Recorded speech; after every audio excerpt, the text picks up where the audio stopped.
Subong nga mayara sang coronavirus pandemic, isa sa pinakamabudlay nga butang amo ang idi naton makita ang aton nga kontra. Gani, dapat mangin mahinalungon kita kag nagasunod sa minimum health protocols nga ginapatuman. Magluwas dira, nakaibalo-bala kamo mga kabombo nga dapat man nga i-disinfect ang mga cellphones agud malikawan ang virus. Santo sa pagtuon, ang isa ka typical nga cellphone user ang nagtandog sang cellphone sang 2,617 ka beses kada adlaw. Apang kon extreme cellphone user ka naman, ginatandog mo ang imo gadget sa masobra sa 5,400 ka beses sa isa ka adlaw. Paano i-disinfect ang mga cellphones? Una, dapat i-shutdown ini anay kagkuhaon sa case anti-slimpyuhan. Sunod, pass-on ang tela sang tubig nga may lakot nga habon o kon rubbing alcohol. Pwede man magamit sang wet wipes nga may 70% isopropyl alcohol. Gamit ini, trapuhan ang screen, likod kag kilid sang cellphone. Siguraduhon nga wala sang moisture nga magasulod sa mga port. Syempre, limpyuhan man ang phone case antes ibalik diri ang cellphone. Ang pagbinuligay sa tiun sang pandemya, tuman ka-importante. Apang, antes kita makabulig sa iban, unahon naton anay atipan ng aton tagsa kakaugalingon. You cannot take care of others if you do not take care of yourself. Base sa World Health Organization o WHO, na sa tiun karon sang pandemic, madamo ang ginaigo sang stress. Pila sa masanag nga mga emotional symptoms nga maangon sa stress, ginakipansang, pagbatsyag sang kahadlok, pagkasubo, kag kaakig. Sa bahin sang physical symptoms, nagabatsyag sang pagkasakit sang ulo, may kabudlayan sa pagtulog kapag kaon. Sa bahin sang behavioral symptoms, nagakadulaan na sang gana o kon motibasyon sa pagtrabaho. Nagataas ang pag-usa sang alcohol o kon drugs, kag wala na nagatambong sa mga ginapakigbahinan sa nga religious, spiritual practices. Magod sini, iyari ang pila ka mga panugyan sang WHO agud nga makalikaw kita sa stress. Lingawon ang kaugalingon, pinaagi sa paghimo sa mga aktibidad nga imo gina-enjoy kag ginakaluyagan, kaangay sang pagbasa, pagkulokanta, pagsaot, pagluto, gardening, kag iban pa. Mag-exercise physically every day, magtulog sang temprano or getting enough sleep, eat well, kag ang pinakaimportante sa tanan, magpangamuyo. Mga kabombo, yari si Monsignor Felix Pasquin sang Our Lady of Candles Parish Capitol Heights sa iya imbitasyon sa pag-upo.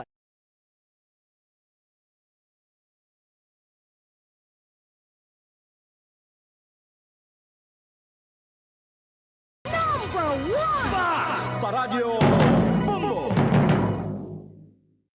Kung sa tunga sang kadulom, may kasanag nga magtuhaw ago mangin gabay sang imo pagpanglakaton. Ini bala pagbuot sang kahitaasan, ukon, natabuan lang. May waligno gidayhan? Kung ang isa kapatay hinali nga mabuhi, makasiling ka bala nga ini, isa ka milagro. O kung kahimuan sang siyensya. May impyerno gidayhan? Ini nga pala mangkutanon, pagasabton sa sini nga palatuntunan. Mga misteryo, sang kabuhi. Mga misteryo, sang kabuhi. Kasaysayan nga hindi mapatiyan. Apang nagakatabo, kung kamo may kasaysayan nga daw hindi ginaandan, ipadala lang diri sa atong palatuntunan. Mga misteryo, sang kabuhi. DYWB Bombo Radio, Mandalagan, Siyudad San Bacolod. Kag inaamon pagatagan sang kabuhi diri sa Mga Misteryo sang Kabuhi.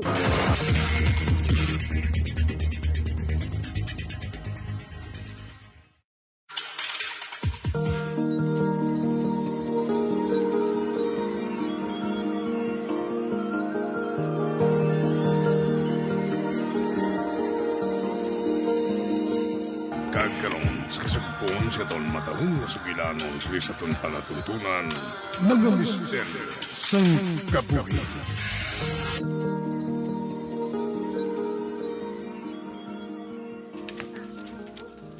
Hilda! Hilda! Oy, Lisa? Naano ka? Nalagas ka sa buang haw? Ang kasilingan mo, si Rodilio. Ari siya. Kag nagsiling siya nga hambalon ka kuno. Nga may malain nga natabo sa bana mo. Ano? Ay nga! Anong natabo sa iya? Sa diin siya? Gidala siya kuno sa ospital. Kay naghandom ini nga maghikog. Ano? Oh, Diyos ko! Ang bag ko! Oh, Diyos ko! Hindi ako makahibalo sa buhaton ko. Ay, hala. Wala ko nakapaalam sa boss ko. Ay, bahala na. Maangpan man niya siguro ako. Kadtuan ko si Peter, ah.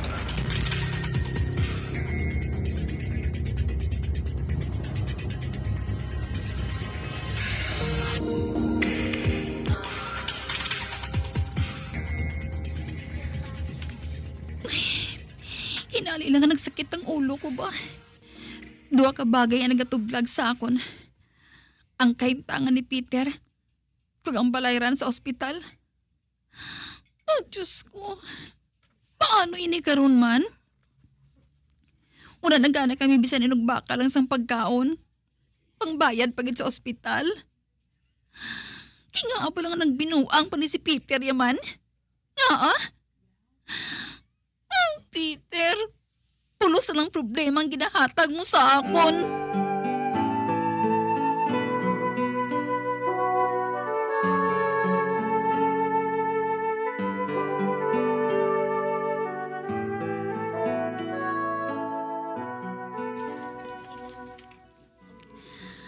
Ay, ari siya. Aring Catherine niya sa pasilyo. Kaupod sa iba ng mga pasyente. Wala siya sang kwarto nga masudlan. Kay pulos ko may tao. Nagagutok ang pasyente. Ginitiyahan na lang ha. Makomodar ang nagasulod rin ang mga pasyente. Nagapiyong ang mga mata niyaw. Ang iya kamot. May nagaangot pa nga dextrose. Ang isa naman, iya sang dugo. Naglaslas gali siya sang pulso niya. Kagamoy na kon nga pulos bindahi ang magtimbang niya nga pulso. Kagara. Makita ko nga nagaginhawa pa man gali siya. Kagang kakulba nga ginabatsyag ko kaina. Nabuslan sang kainit. Sigurado nga dako ang balayran namon diri sa ospital. Sa din ako sinimangita sang ibayad man. Kibisan pang publiko ng ospital. Hindi tanan diriya libre. Maka-discount ka lang gamay. Apang may balayran kagihapon. Pukawon ko siya. Peter? Peter?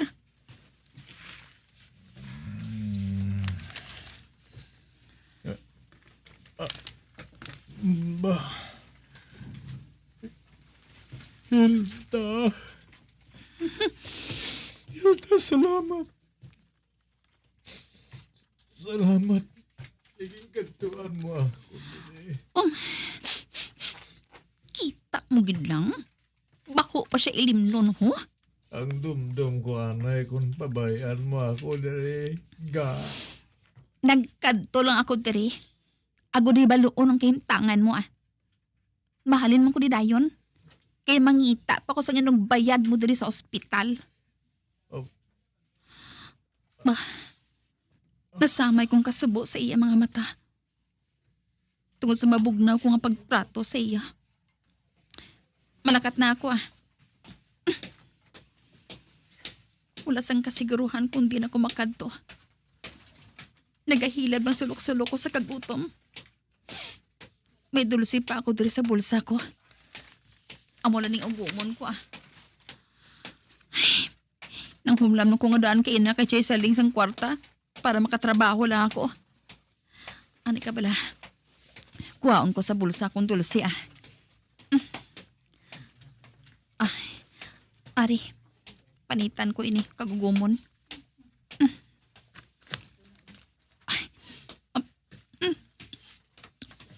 Ato, may basurahan. Dito ko hiboy ang panit sang dulsi, ah. Ay, aring basurahan. Ba? Ano ining ari sa basurahan? Do libro? O kung notebook? May cover siya nga daw panit. Kag color brown. Pulutot ko niya.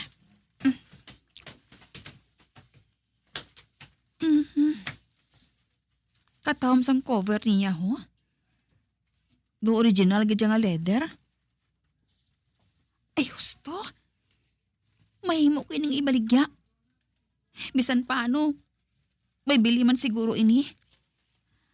Kag tungod ari ini sa basurahan, wala na sa nagapanag-iya sini. Kung sino man ang naghaboy sini, salamat sa iya. Makabulig ini sa amon. Makabulig ini, bisan sinintimos lang. Ang importante, kwarta maninigi hapon.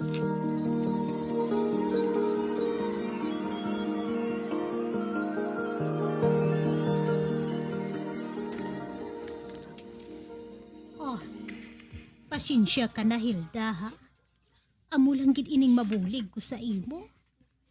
Wala-wala man nga daan ako.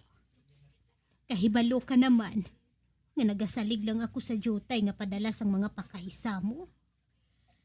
Ay, 200 pesos lang ina, ha? Dako na nga bulig ini para sa akon, Chay. Kang ang ginapasalamatan ko, gid.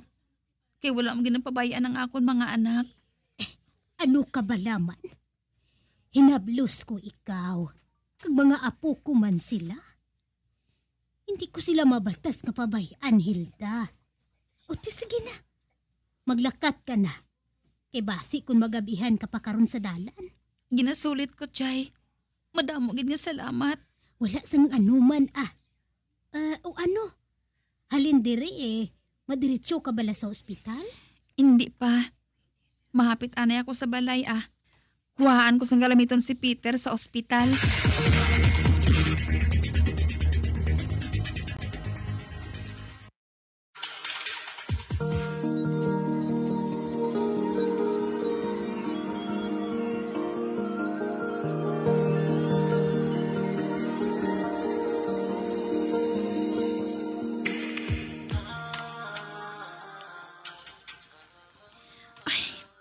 Ara na. Napanunod ko na sa bag ang mga gamit ni Peter. Ay, kinasakitan ako magpanumdom. Wala gid sang bisan isa sa ginpalapitan ko ang nagpahulam sa akon sang kwarta. Ginpadamol ko na lang gani ang guya ko ka nagpalapit sa boss ko. Apang sa baylo nga pahulamon ako. Naakig pa siya sa akon. Akig ang sugata niya sa akon. Kinaglakat ko na ako. Nga wala nagpaalam. Paano niya ko na ako buligan? Kaya wala ko na ako sang pulos nga empleyado. Uy, ba? Nahulog ang akong bag sa salog. Ay, hala. Ang napulot ko sa basurahan. Ara ho? Wala ko pagaliin ni mabukad. Ani ka bala? Ukson ko ang lak nga daw bakol sang paha. Nan. Are. Bukas na. Bukaron ko, abi. Uy. Minasulat diri ho. Basahon ko. Isulat ang gusto mo.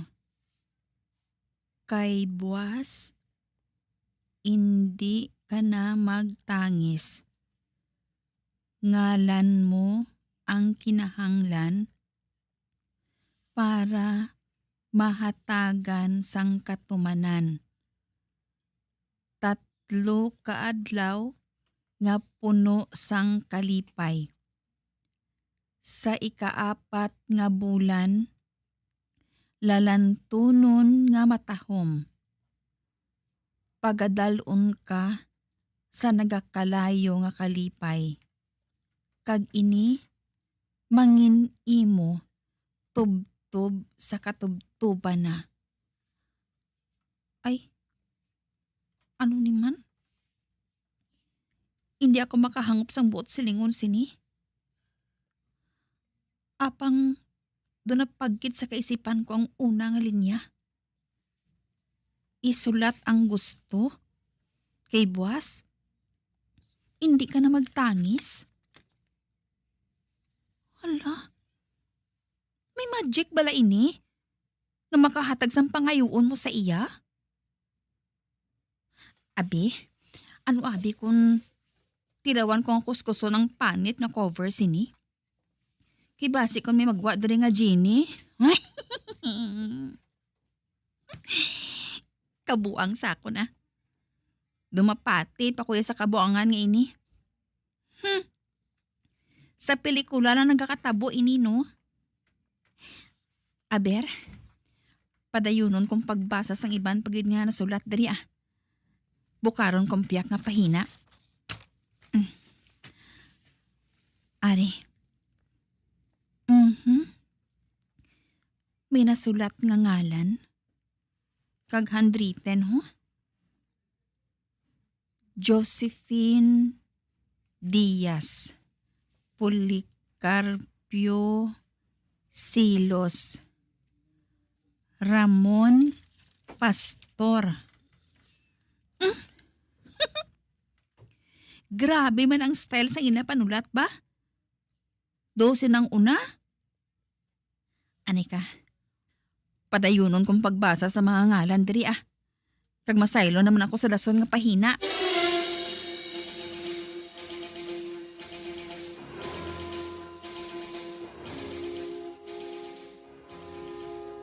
Hala? Nabasahan ko diri ang mga ginsulat sa mga tao nga may mga ngalan sa una nga pahina, oh. Ang isa, nagpangayo siya nga masaylo sa iyang walatyagon sa lalaki nga ginahigugma niya. Kag natuman man. Ang isa naman niya, ang iyagin sulat. Amang bayan sa utang sang pamilya sa isa ka tawo nga poderoso. Kagin padaugan ang sila. Kag nasulod problema niya. Kag isa naman niya, ang bahin sa balatian sang iya anak. Kag ginatagan na sang talana sang doktor ang kabuhi sini. Apang nag-ayo? Ay, ano man? Sundon ko ba lang ginhimo nila? Wala man siguro sang malain kung buhaton ko niya. Kung mag-epekto sa akon, salamat. Apang kung hindi, wala sang kaso Isulat ko dibla sa pahina ang iningalan ko. Kagdason, isulat ko ba ng gusto ko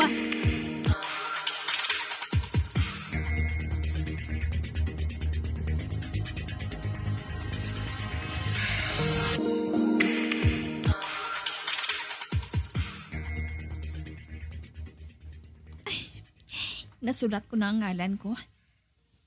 Wala man sang malain kung mapati ako siya. Ako gusto ko gid nga makakwarta ko mo. Para nga mabayaran ko mga utang namon. Uy, hindi ka panuktok? Hilda! Hilda! Uy, si Manang Juanita. Ang tag-iya sa balay nga ganarkilahan namon. Ay, nakaibalo na ako sang tuyo niya. Hilda! Manukot siya sang arkila. Buksan ko na ng pertahan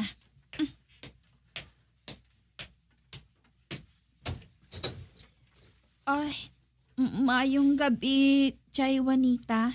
Mangin maayo lang ang gabi kung magbayad ka sang utang mo. Chay? Ay duha ka bulan na kamo nga wala makabayad? Ay sos! Hindi lang kamo ang nagakinahanglan sang kwarta, ha? May pamilya man ako nga ginabuhi, kag may bibig man ako nga ginapakaon. Palareho lang kita nga may problema, Hilda. Gani kung tani, magbayad ka na. Antes pa maubos ang pasensya ko sa inyo kag palayason ko kamo dire. Pasensya gid Chay ha. Pabay ilang Boss, makakwarta na ako. Mabayaran ko na ikaw.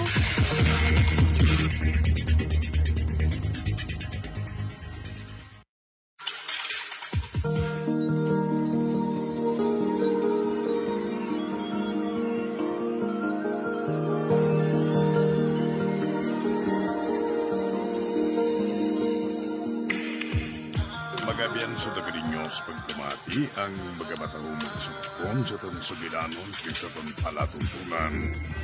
mga misteryo sang kabuhi. Bombo Radio Philippines. Patuloy na #1 sa drama. Basta Radio Bombo!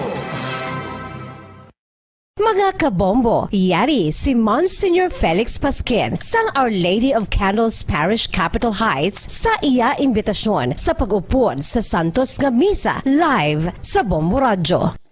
Sa aton mga kabombo, tungod sa pandemic